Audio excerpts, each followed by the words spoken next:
I'm Harris Faulkner. As you join us today, Ainsley Earhardt, Cheryl Casoni, Tommy Lahren, and Sean Duffy. Let's get to it. We begin with the second drop of the Twitter files that's raising questions now over whether Twitter executives lied when they claimed under oath that they did not engage in shadow banning leading up to the 2020 election. Shadow banning, by the way, is when a person's tweets are secretly downgraded to the point where they're not reaching anybody anymore. They're basically just quieted. This all came to light after journalist Bari Weiss posted the latest batch of internal Twitter communications last night. She explained in a tweet, a new Twitter files investigation reveals that teams of Twitter employees build blacklists, prevent disfavored tweets from trending, and actively limit the visibility of entire accounts or even trending topics, all in secret without informing users. And in a series of tweets, Bari Weiss says the conservatives, or those who question strict COVID measures, were the targets, as was Fox News' Dan Bongino, who Weiss revealed was placed on a secret search blacklist. Weiss also reported Twitter set conservative activist Charlie Kirk's account to do not amplify. Weiss says this was all done by what Twitter executives called visibility filtering or shadow banning. And again, she tweets, think about visibility filtering as being a way for us to suppress what people see at different levels. It's a very powerful tool, one senior Twitter employee told us.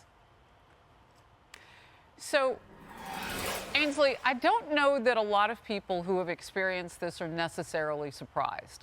They just not, this is just our first time really getting the evidence that it happened. Yeah, Dan Bongino was on last night, and then he was on this morning, and he said, I've been telling you this was happening to me. And y'all all thought I was a conspiracy theorist, but I was telling the truth.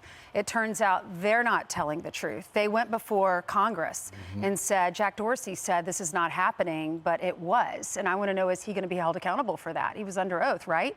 He took an oath, yeah. So are we now going to audit Facebook and Google and all the others? Because the FBI was meeting with them once a week, telling them what stories to expect, that it's all hacking information. They said one's going to drop in October. It's probably going to involve Hunter Biden. So are we going to audit them and hold them accountable? Look, the Republicans just want a level playing field. They're not asking for this to happen to Democrats. We just want all the news, and we want everyone to cover it. And NBC and ABC and CBS, at last check on my part, they had not been covering it. Even the second drop, they are not covering it. 20 million plus people watch those networks. That means America is not hearing this story unless you're watching Fox or following the New York Post. Right. And when you look, Sean, at the uptick of how many people have gotten onto the platform, I know a lot of Twitter employees have left. Right. There are actually some people who've come onto the platform, and it almost looks like more conservatives are active. But in fact, what we're learning is, no, we're just hearing from some of them because they have been quieted. They're not being banned, right? And to Ainsley's point, I think it's important to say, how do we move forward, right? So Jack Dorsey came to Congress and he lied. Well, Facebook can come and lie, Google can come and lie. The way you stop that is to go, you know what, we're going to prosecute Jack Dorsey. It's a 5-year prison sentence. If you lie to Congress, there's a 5-year statute of limitations. So what you do is go, we're going to make a referral to the Department of Justice. Well, Obama's DOJ may not prosecute him, but the next Republican administration may be able to prosecute them. And if you prosecute Jack Dorsey, I guarantee you, when Facebook comes in or Google comes in, they're going to think twice about lying. So then if you say, hey, are you censoring conservative speech?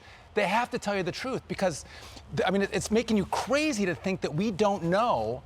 So here's something that I wanted to know, because I interviewed last hour the speaker designate, because we don't know how it will turn out exactly, but that's what his title is right now with Kevin McCarthy. It looks pretty good for him, is what I'm reading.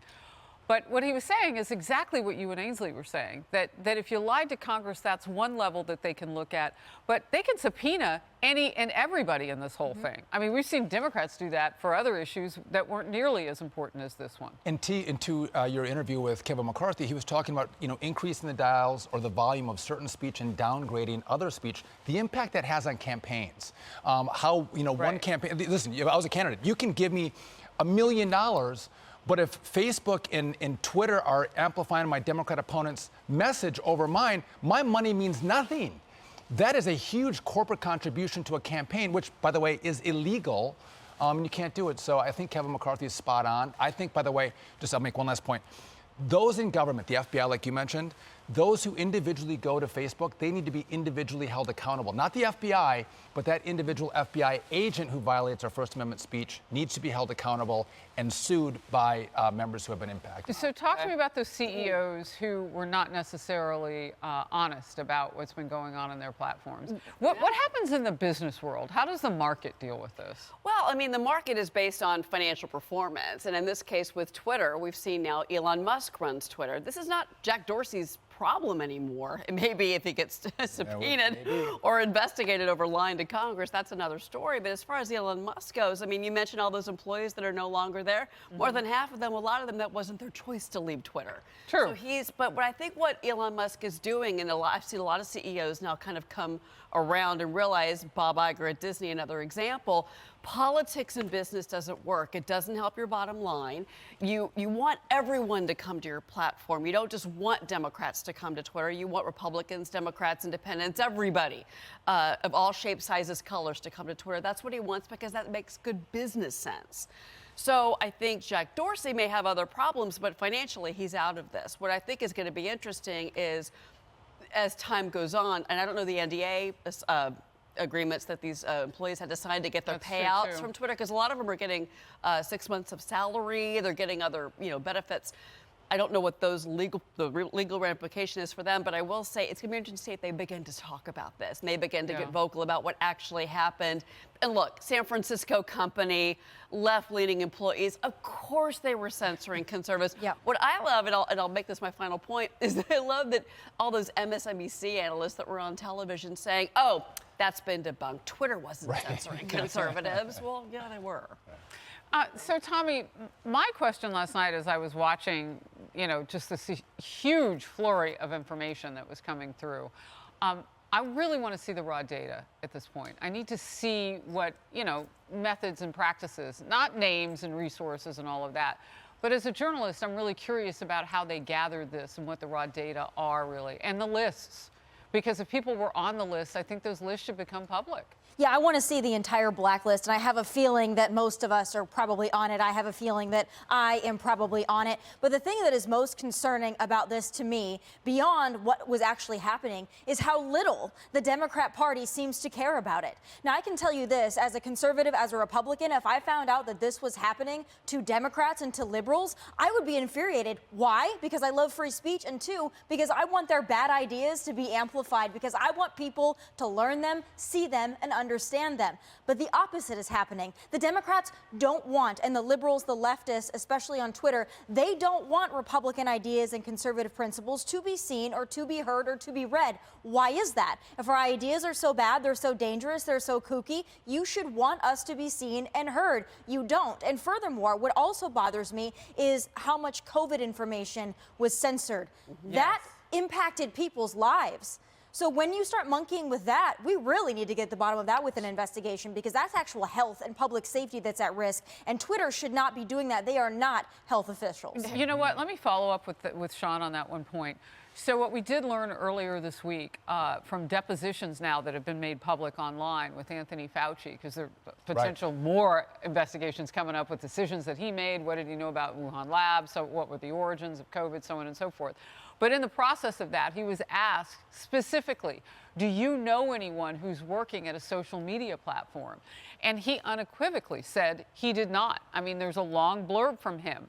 And then we find out this week that, in fact, his daughter was working for Twitter. What was happening to people on Twitter? Do we remember the stickers? I was stickered. Yes, I put out vaccine information on different things that were not mRNA, and I was stickered as if I had put, burned money that was counterfeit out there. Facebook still stickers me if I say something about, COVID and shutdowns and whatnot. So they're still doing that. But listen, they're bold-faced, flat-out liars, right? And they're emboldened to lie because they're never held accountable. So Anthony Fauci can provide a deposition under oath and lie when his own daughter works at Twitter? I mean, that's insanity, but what arrogance they have, because there's never accountability. I think if Kevin McCarthy is a speaker, and I've heard him talk behind closed doors about what his ideas are on how to fix this problem, there will be accountability. Can I add one thing, Toma? You're going to find out if you were censored. Just Elon Musk has said at some point he is going to release everything. Good. And you will know. To answer your question, you will eventually find out if you were And censored. suppressing stories, Elon Musk said this is tampering with an election.